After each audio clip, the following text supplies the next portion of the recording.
I wrote 2 songs, and one involved an orchestra, which seemed a good idea at the time. In hindsight and retrospect, it seemed a good song, but it wasn't the kind of stuff that and people like yourselves come to associate with Uriah.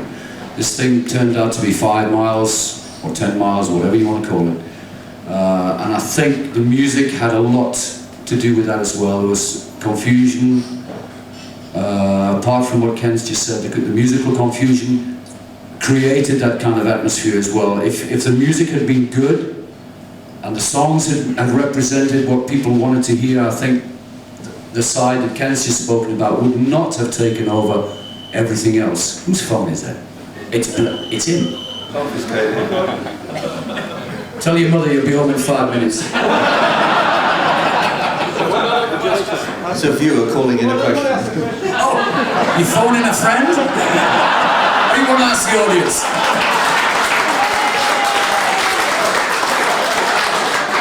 You can go 50-50 if you want to.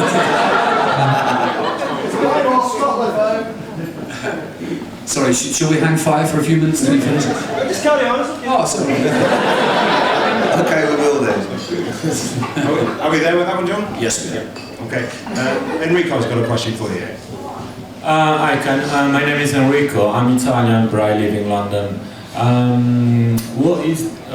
What's the reason why you left England to move to USA? I mean, what's the most important reason why? Most important reason was after I left the band, I tried for a year to do a solo project. And it's interesting that Danny Ball's here because he was involved very much in my solo project. Danny Ball? And yeah. Danny Ball! Oh yes. And it was a pretty miserable time. I mean, it was everything was measured against what I did with Uriah Heep, which is only natural. And I just wanted to kind of shake that all off and try to make a clean start. So I already had a home in America, so it seemed to me that that was the obvious thing to do, was just to leave everything behind and move to America. And that was the principal reason why I did it. The rain was another reason too. Sorry, if I can just make an apology here to Denny. I don't introduce you, Denny Ball, ladies and gentlemen. Yeah!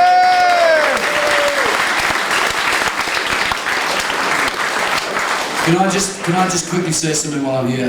There are 2 people who flew in today who I'm so pleased to see, and this, I've got to tell you, they got on a flight yesterday from North Carolina to come to be here yesterday. They sat on the plane for 4 hours, it didn't take off for whatever reasons it was. While they were waiting in 4 hours, my good friend Lannis was taken ill. He had food poisoning and they rushed him to hospital. And the doctor told him not to fly for at least a week. They flew in this morning. And I'm so glad they got here. Bobby and Lannis, I'm so glad to say, yeah! Love you to death. You want to get some haggis down here, that will fix it. You're off the phone then, are you? Come and carry on. So I don't. Okay, I'm Christopher from Germany, and I've got, if I may, 2 short questions to Ken and 1 to John. The first is, did you have, Ken, any contact to David Byron after he had left the band? And the second is it true that there were auditions with David Coverdale after David had left? And what were these auditions like? And the question to John is, did you take part at the Eurovision contest with as Humphrey singers? What was this like? Go on. I'll get me covered then. Right, who's going first with that one? Oh, shit. Go on, you go first. I'm going to think about that one. He wants to try and think up an excuse. Let's see. Was there? Yes, there was an audition with David Coverdale. There was. He came down to rehearsal. To an audition situation, and it was fun, but it didn't work. It was obvious that it wouldn't work. I was there. Yeah. Were you? Oh. It didn't work. It just flat didn't work. I mean, David's a great singer, and it just, but the match wasn't right. Although it would have been better than John Sloman, in my opinion, but that's another story. Hey, I tell the truth, right? So that didn't work. It just flat didn't work. Yes, I did. I had quite a bit of contact with David. After the dust settled, I came over to a thing at the BBC, and David was there, and we met and we talked a little bit and everything else. And then we met once or twice afterwards. But I think when he died, I had not seen him for a good few years. So I did have some contact. Do you wait for this? You A truthful answer? Yes, I did. Oh dear. Oh dear, there'll be a lot of people bringing their CDs back today. I'm turning in my gun little CD right now. Yes, I cannot tell a lie. I sang with the Les Humphrey Singers, or four of us did anyway, representing Germany in 1973, the Eurovision Song Contest. We came second last. And last was the Smurfs, was it? No, they were third from last. I'll speak to you later. The idea, if you don't know this, I'll tell you very quickly. It was in The Hague in Holland, and the actual band that won the contest was the Brotherhood of Man. Okay? All right, you remember that? Yeah. Come on, own up. You watched it, I know you did. They have in the afternoon, they have a general rehearsal or a dress rehearsal where they check everything out, they check the links to all these different countries, that the voting system actually works, so that there's no problems on the night. So in the dress rehearsal in the afternoon, when they go to all the judges, we came second. And we thought, wow, this is good. So Les had already booked a tour of England. No, seriously, the tour was already booked. So when we came second in the dress rehearsal in the afternoon, we thought, well, this is going to be it. We're either going to come in second or first. What they don't tell you is that in the afternoon, the judges, the votes that they give you are not the votes that they're going to give you on the night, right? So consequently, when the night came round and they ran the votes, we came second last. The tour collapsed. We didn't tour England, and I didn't see Les for about 2 years after that. He did a hasty retreat out of The Hague in his 600 Mercedes, and I didn't see him for 2 years. So that answers your question. No, it doesn't. Not quite. What did you wear? You really want to know? Yes, I do. And do you still have it? I'm wearing it tonight in a good attitude. Yes, I had a blue shiny suit, which Iris made for me, and I had a little tiny necklace with little diamond studs in it. And I look. Come on, you can do better than that. Thank you. And yes, and no, I don't have it. It went in the bin straight away. Okay, I'm going over to the cool side to quote somebody. It's Louis. I'm Louis Rutter from Holland. It's a question for John, and maybe for Ken, but when you came in, John, the band changes clothes. We saw... Well, we all saw the Eurovision Sound Contest, and felt like we had to, you know... Well, this question is coming at the right time. Well, John, you were wearing a leather suit. I couldn't believe my eyes when I saw you in Amsterdam in 1977. Careful, Louis. And you had some makeup here and there. Careful, Louis. You don't really want to go down this road. Well, I only like to know how come. Tell me. Okay. David Byron, and I mean this sincerely, and I really mean this, I'm not just saying this because you guys are fans. David Byron was one hell of an act to follow. Agreed? Yeah. And that is not easy, and to move into the shoes of somebody like David was very difficult for me, I wouldn't say vocally, but to present some kind of image of the band which was different to David. The whole idea was just to present myself in a kind of different way than David did. Only for that reason, that I didn't want people to say, and it happens, and it still happens today, and it always happened. Byron, Lawton, whatever you want to call it, still happens. The idea with the leather was because I felt that that was the way I wanted to portray myself. The eye makeup, steady. I've seen too many Lone Ranger films. No, seriously. The idea of the eye makeup just happened. You just went for it in a big way and we tried it out. The kids left the house. My mother disowned me. No, that's only for that reason. Just for that reason. No other reason. Okay. More questions? Yes. One from Mr. Keighley. Alan Keighley from the UK. Ken, it must have been terribly difficult for you in the band to see like Gary and David literally killing themselves. Was there nothing that the guys in the band could do to help these people, or was it just too difficult? Well, actually, with Gary's case, we did get him through heroin one time. And then the second time after we went to Australia, he met up with a bunch of old friends and he started doing it again. And then we were in the middle of recording The Magician's Birthday. And you know, when you're in the middle of making a record, obviously it's a difficult time anyway. And it just gets to a point where if somebody can't help themselves, there's not much you can do for them. I mean, we probably all run into situations like that where we have friends with difficult situations, personal or physical or whatever they might be. There's only so much you can do for other people. They have to do something for themselves, and Gary just didn't seem to be willing to stop. He was the only person in the band that was involved with heroin. The other issue was that we all had our own personal demons that we were dealing with at the time. Mine was cocaine. In other cases it was alcohol. And you're so preoccupied with keeping yourself alive that you can only devote a little bit of time to helping other people. So I would say that yes, you can shake your head and walk around and think, was there more I could have done? But really I don't think so. I think Gary was on a collision course with death. In David's case it was much more difficult because David was the front man.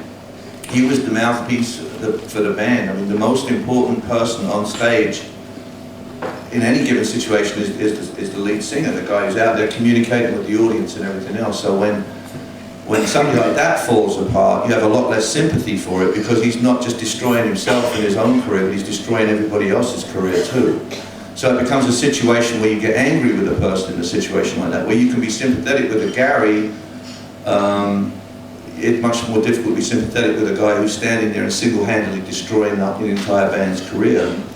And we could have done things, we could have, put the booze away or done something like that, but we just didn't do it. It's hard to look back on, but it's very difficult to help somebody in a situation like that. Hi, Paul Ricard from Guildford. Bloody Geordie. Despite 30 million plus albums sales worldwide, can either of you tell me why, perhaps in England, you haven't, or the success, commercial success, has never been quite as much in England? Perhaps Ken might answer that one. I can answer it partially. I'm sure John can contribute to the answer, but I think England was never our biggest market. In fact, it was always one of our smallest markets. There was always a hardcore group of loyal fans where we could go out and play reasonable sized theatres and sell them out and have a fairly successful night, but we never sold a lot of records in England. There was also a very interesting situation amongst the UK press at the time. The press was never our friend because we did everything they said we wouldn't do, and they hated it. They couldn't stand it. And the situation was that we would go to shows and 1,500 people or 1,498 people would say they loved it, and the one guy from the press would say it was terrible. So we weren't able to reach a much larger mainstream audience because our press was always so bad. And we weren't a radio-friendly band either, so we never got a lot of radio. So the support mechanisms were never there. And I think that's probably a simple way of accounting for it. I don't know, it's not a scientific answer because it's not a scientific question, but I don't really know what the actual reason was. All I can say is that the band, and I know John will back me up on this, the band collectively was much more interested in hearing from people like you who bought the records and bought the tickets than we were in hearing from the media. So if it only meant we could play for 500 people and sell 5,000 records in England, we still played it. It was a matter of frustration because you always want to be successful at home.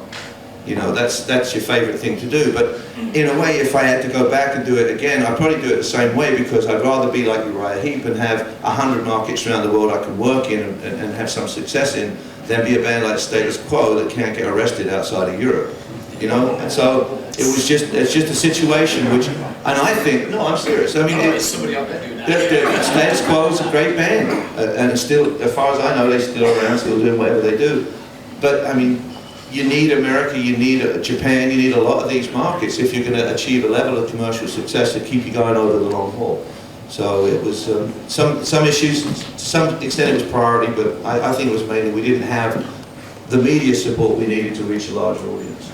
I'll just add to that by saying I think the article in the Melody Maker when I joined the band didn't exactly help. The headline was in the Melody Maker, "Sing Along a Heap." And they quoted all the less obviously singers joins Uriah Heep, is it going to be Sing Along a Heap? So you get that kind of animosity in the press which doesn't really help.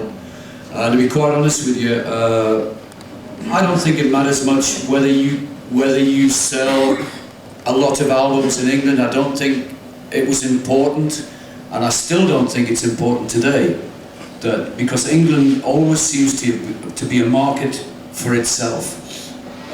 If you go to America, you break it in America, the fans in America stay with you all the way through. And Germany too. Yeah, and Germany as well. Yeah, sure. And Europe and that kind of thing. And I personally don't think it's that important that you break the British market, because there's a kind of snobbery attached to all this thing. And the Brits, and I'm saying this and I know it to be true, the Brits build people up and they knock them straight away. As soon as they get to a certain level, they knock them. And that to me is wrong. If you support a band, it doesn't matter whether the press supports the band or not. You guys make the band or break the band. You guys, not the press. The press can deliver all the animosity they want in the paper, but at the end of the day, you either like the music or you don't like the music. And if some guy writes in a journal that he didn't like it, and you take that as being the gospel, well then you've got the problem. He can't tell you what to like. You have to like it or you don't like it. So that's true.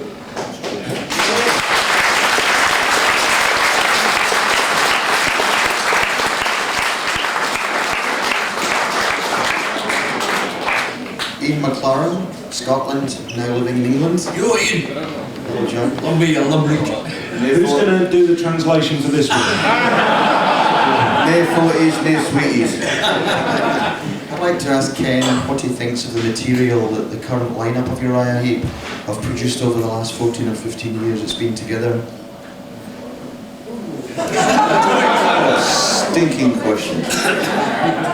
I think that the band makes quite good pop records.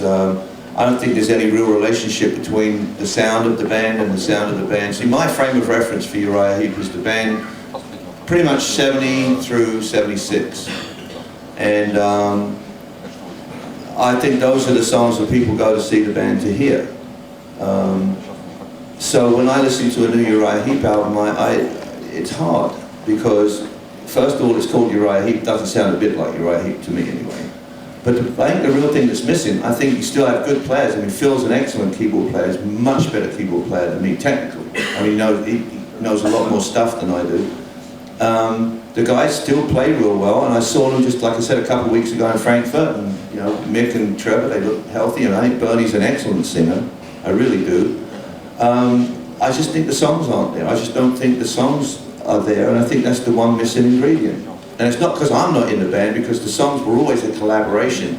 I mean, sure, they may have my name after it, but in every case, every song that you hear was a result of days in the rehearsal room taking a basic shell of a song and making it into something that had the band's identity stamped on it. So it was a collaborative effort in that sense.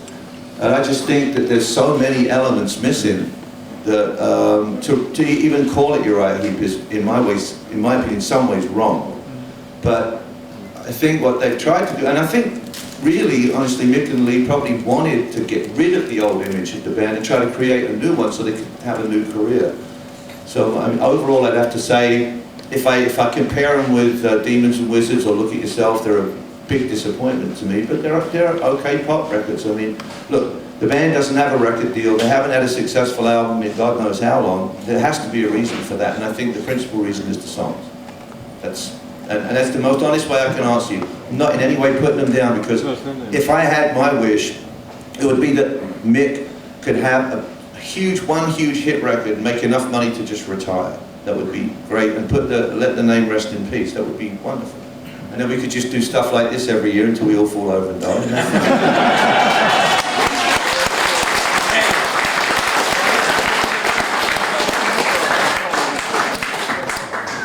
Yes. He's back. So my name is still Henrik from... After all these years. On the remastered Magician's Birthday album, there is the song from Gary, Crystal Ball, which is a hauntingly beautiful song. First of all, did Gary write more songs? And secondly, are there still many songs unreleased which are still in the archives? No. No, you have to remember when in the days when we were making records that were on vinyl, there was only like 10 or 11, 8, 9, 10, 11 songs per record, because that was all you could physically put on a record. So that's all that we would bring, would usually 11 or 12 songs to the studio to record. And I guess I wrote 80% of the songs, and I collaborated with Gary, but there are no hidden stashes of extra songs, because they just weren't there. The other thing to remember is we used to do a record every 9 months. And I mean, I was in the band for 10 years, thank you very much. I was in the band for 10 years and we did 15 albums in that 10 years. So, you know, we were making lots of records, so we would make a record, go on tour, make a record, go on tour. There really wasn't time to write. You know, that's where I learned how to write on airplanes, because we pretty much had to do that. So there's no hidden stash of songs, and if there was, I'd love to be able to go burn them, because some of the bonus tracks that I see these days, they were originally left off albums for very good reasons, and I have a real problem with some of that, but that's okay. You know, I understand it's important to some people, and that's all right, that's fine. But no, there's no hidden stash. You better check with Rob Corrigan.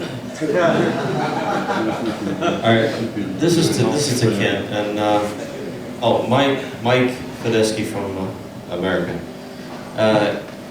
On all the albums, the early albums, you always summarized the back. And whose decision was that for you to write the summary about the album? It was my decision to. I suggested writing it because I thought it was a way of writing a personal note to everybody that bought the record, and actually I think people liked it. What happened and I thought it was great. I loved doing it. This is where we're at right now, and this is what this song's all about, and it was like a way of personalizing it, making you feel like it was a little bit more directed towards you. And it didn't take long to do it. It was a little feature on the cover and everything else, but basically the band went to Jerry and said they didn't want to do that anymore because I was getting too much attention about it and stuff like that. It was a simple matter of jealousy, that's all. That's the reason we stopped doing it. I do it now, so it's stupid to look at it that way, to be perfectly honest with you. I mean, it was another thing that I think was good for the band, but was viewed as being good for me personally, which is not the way it was, so I'll tell you. Okay, I think we've got time for a couple more. What I'd like to do, there's people with second and third questions, which is fine, but if there's anybody who hasn't answered one, asked one, if they want to. Would you like to come forward? I don't think the mic will stretch that far, so if you want to... No, do ask anything if it's on your mind. It's like 6 or 7 minutes of a golden opportunity here. Hey Graham, I just wanted to mention, after this I have to run to a meeting with some people, a reunion with some people from the old Bron office. Yeah. But I'll be back around like 6:30. So you know, if anybody wants like pictures or autographs, I will be back for sure. I'm not running away. I'm going to come back. Okay. Thank you. I'll go watch you. He signed the contract. Hi fellas, I'm Steve Butch from Manchester in UK. I just wanted to ask both of you, what's your favourite LP and why? Heap album or any album? Yeah, Heap album. Heap album. Sorry, it was a stupid question. Broadening the scope. For me, it has to be Firefly.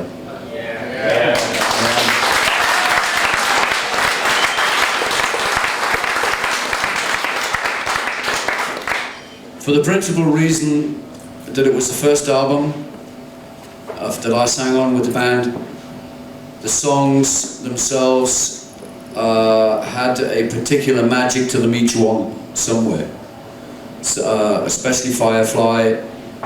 It's a song which we did on the Firefly tour, and it always got to me every time we did it. For some reason, I don't know why, it just got to me. Wise Man was just something else. It's a singer's song. I said that yesterday.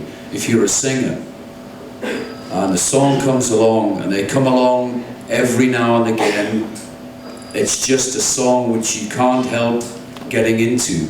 And I said this yesterday about this song from Ken's album, Glimpse of Glory. It's just a song, and I knew straight away when we were putting a set together that we did yesterday, that I wanted to do that song. So in answer to that question, Firefly has to be my favourite album, I have to say. You gotta have the singer. It's okay one thing to have the song, you gotta have the singer. You can be as modest as you want.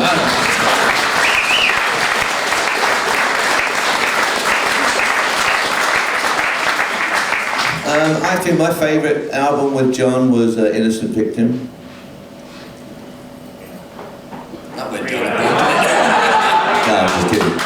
No, I agree. I think Firefly was cool. I thought Fallen Angel was cool. I mean, we did a lot of great albums. We had a lot of lousy album covers, but we had a lot of great albums together. And but you know, I've got to go back and say, from two standpoints. Musically, I think for me it's split between Demons and Wizards and High and Mighty.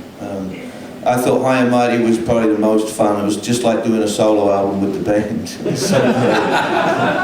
And I think some of my best songs were on that record. Weep in Silence is still one of my favourite songs, and a song I'm going to do on tour next year. But yeah, I think that, you know, every album was a step forward. It was a step in a different direction. So it's hard for me to pick. But I'd say Demons and Wizards, High and Mighty, and definitely Firefly. Okay.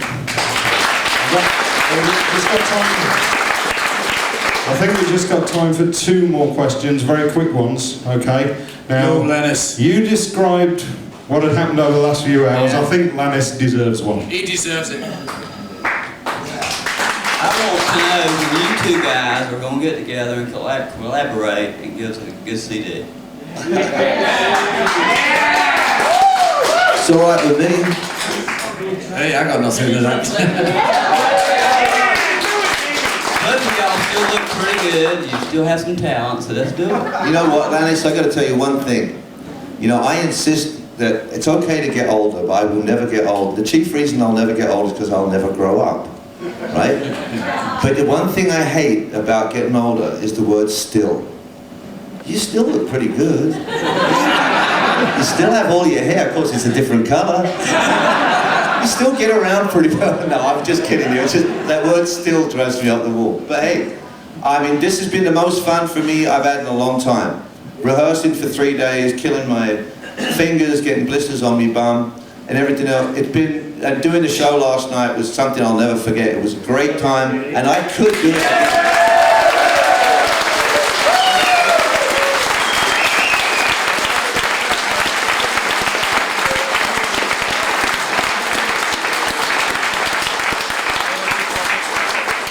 Just to add to that, that we had, although we had the 3 days of rehearsals together, I had never met Paul Newton before. That's right. And Paul, he just pulled the whole thing together over the 3 days, and I've got to thank him for that. He was just great. Hello, Paul. Paul.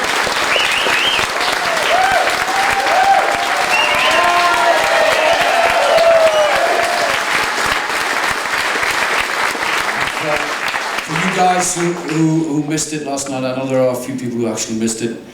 The fact that Ruben and Justin actually managed to get this thing together in 3 days from nothing. We had a background with the stuff. Ruben and Justin didn't have any background to this stuff. They went in there and they worked really, really hard. And I can't say it enough. These guys have got talent, and it has not been shown enough. And Ruben is only 26. He's got so many years in front of him, and he's just going to get better and better.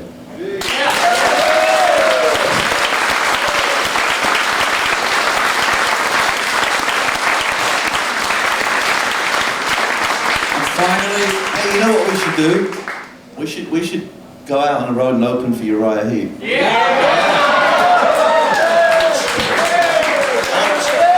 No, huh? Okay. and I'm going to kill this by saying that the day prior to the rehearsals, Ken and I met up privately, and it was just as if we'd been away for a weekend somewhere.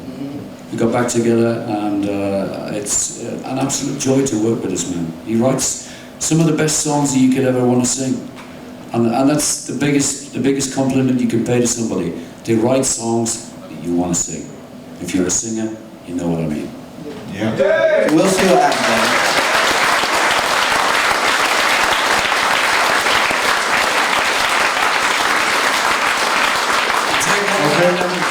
Right, now that seems like a good point to break, but I had promised a guy behind me just one question, so this is the last question.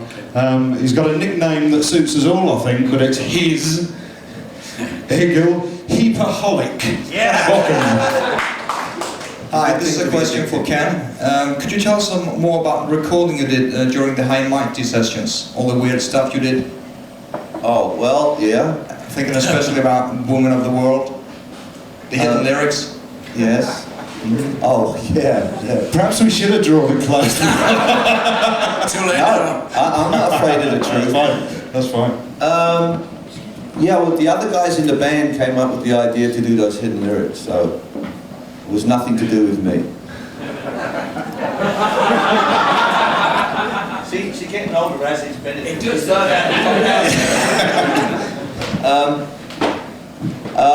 well, actually, what it was, David decided that the reason why our record sales were going downhill was because of Jerry's producing, which was actually not true, but and so he decided that we should fire Jerry as our producer and that the band should produce the album, which essentially meant that I would do it because nobody else really had any experience of doing that. And also nobody had any songs either. So basically we created a situation in the studio where we just took a bunch of songs and we had a lot of fun recording them. And John Wetton was very heavily involved in this because John is a great arranger. People know him as a bass player or as a singer or whatever, but he's a great arranger. He has great ideas for arrangements. And many of the arrangements on High and Mighty came from John's ideas, but we had the freedom to experiment again. There was no one in the control room saying we need another Gypsy, we need another Easy Living, we need another Lady in Black, we need this, we need that, which is what the industry is fond of doing. They like to take away your experimentation and make you do things a certain way. So now all of a sudden we had the freedom to do crazy stuff. And we had David singing into the strings of a piano, we had him singing through tom-toms, going into the reverb vault chamber and singing in there, and just, I mean, all kinds of insane things were going on just because we could. And some of it we used and some of it we just laughed at and we didn't use. Actually, I have a funny story. I want to finish with a funny story. Remind me about a Christmas party. But, so the deal was that we just decided to do all of these. I mean, I played pedal steel at the beginning of Weep in Silence. It sounds like I know what I'm doing. It actually took 4 days to do that intro because I didn't have a clue how to play the pedal steel guitar, but we just sat down and I fiddled with it until I got something that sounded right. But we did this because we could. And so it was really just literally for me like making a solo album. I produced it, I wrote all the songs, and just we did all this nutso stuff. Of course, Jerry hated it, that's why the album was buried. It never was promoted, and so on. But in that one song, in Woman of the World, we just got very rebellious one night and got a little bit drunk, and we decided we were going to make some little statements in this song, and we just made some comments about contracts and managers and things like that. And, you know, just like in the beginning of I Can't Stop Singing. You know, we go into the studio, and for some reason or other, no one, even us, we start singing Load of Laughs in Africa. Now, it doesn't mean anything, it has no significance at all, but we just thought it was hilariously funny, so we decided to leave it on the record. And you can stick your contract right up your whatever. That's just a statement of rebellion, that's all. And we did it because we could. That's all. It was a fun album to make. I love listening to it even today. And I wouldn't have done that album any differently. It just was a very un-Uriah Heep album. It wasn't what anybody expected, and so therefore it didn't fit into that pigeonhole. So it was a buried record, but I think it's a buried treasure in my opinion. And my funny story is, just to finish this, I'm sorry, but I could never think of funny stories because there were so many of them, and most of them involved Gary Thane actually, because Gary was an incredibly funny guy, totally fearless. But one year, we had a Christmas party in the studio, in the Bronze studio. It was the year after I left the band, and I was still on fairly friendly terms with everybody. And we had a Christmas party, and at some point the party went down into the studio at the bottom, in the basement of the Chalk building on Chalk Farm Road. And we went in there, and there was hundreds of musicians hanging out, and they decided to go into the studio and jam. And I, at the time, was not drinking or anything. I was trying really hard to clean my life up, so I was Mr. Boring. So I sat in the control room with John Gallen, the engineer, and all these musicians were down in the studio trying to make various instruments work. And we were up there, we're going to record this entire event. So we're trying to get sounds for everybody. And Lemmy from Motorhead was down there, and a couple of the girls from Girls' School were down there, and Mick and Lee, I think, was down there. And we got the drums sounding good, and we got a couple other things sounding good, but we couldn't get a bass sound, and we couldn't get a guitar sound. We had no idea why. And Mick's down there, and he's playing away, and nothing's coming out the amp. And Lemmy's down there playing bass, and nothing's coming out the amp. And we're pushing all the faders and plugging everything in and trying to figure out what's wrong. So John finally said, you know, I'm going to go down there and find out what's wrong. So he went down into the studio, and there's all this noise in there because everybody else is jamming. So he goes over to Lemmy, and he picks up Lemmy's guitar cord, and he picks it up and he starts walking along like this, and Lemmy was plugged into Mick.